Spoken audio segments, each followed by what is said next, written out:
hindi lahat ng nandito ay gustong mahalin si God. So, ibig sabihin, kahit gustuhin man ni God, pero sila mismo umayaw, ibig sabihin, sila yung mga hindi talaga karapat-dapat sa pagmamahal ni God. So, ibig sabihin, yun yung mga rebelde.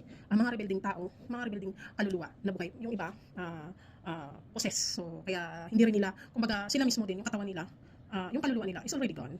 Maraming katawan na wala talaga yung original niyang kaluluwa. Kasi sa dami-dami niyang, kumbaga, minsan kasi katulad nito, may pinangarap sila na gusto nilang mangyari, gusto nilang makuha, pero sa masamang paraan, masamang dahilan. Kaya gusto nilang makuha yun. So in exchange, so pinagbigyan sila.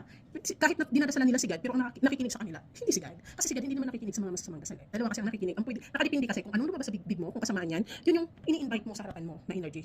Yung masamang hari ng kadiliman. Pero kung about goods yan at magandang dasal, ang in-invite mo si God. So ibig sabihin, hindi lahat ng nangyayari na masama ay si God mismo ang gumawa. Hindi, kundi ang kasamaan mismo, ang hari ng kasamaan ang gumawa. Yung iba naman, nangyayari. Kaya nga nangyayari din yun because walang protection kay God.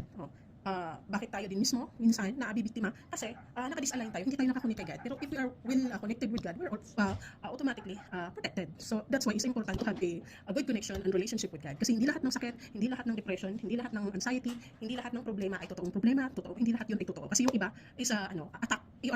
Kumbaga ina-atake ang spiritual mo, ang spiritual journey mo. Kaya yung iba nadidisalign. Nagkaroon ng confusion. Yung iba may mga sakit na akala mo cancer, but in reality it's not. Isang tao lang, lalabas talaga siyang cancer, pero spiritual attack, ibig sabihin, kaya ka nagkasakit. Kasi you don't have a good relationship with God. And yung iba naman, kahit nagkasakit na, having a good relationship with God, may good relationship sila kay God, pero nagkakasakit pa rin. Pero kusang gumagaling. Kasi yun yung part of protection yun. Part ng protection yun ni God. Bakit hinayaan din ni God na mangyari? Para maramdaman mo, pag nag-healed ka, na nandyan siya sa'yo. You are guided and hindi kanya pababayaan. So that's why, mag-ingat tayo. Kasi hindi lahat ng kakaibigan sa atin, magpapakilala, ay maganda ang intention.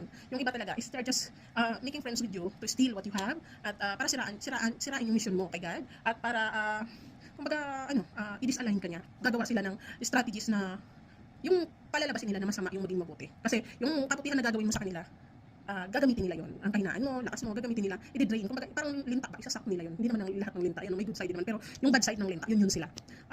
Yung lahat ng lakas mo, kumbaga ahas na linta yung dark side ng linta at saka combination ng ahas kung paano sila kumain, lahat talaga buong kakainin yung espiritu mo, kumbaga pag hindi ka aware. So kaya importante na maging aware tayo, okay? Kasi hindi lahat ng sakit, problema, anxiety, depression ay totoo.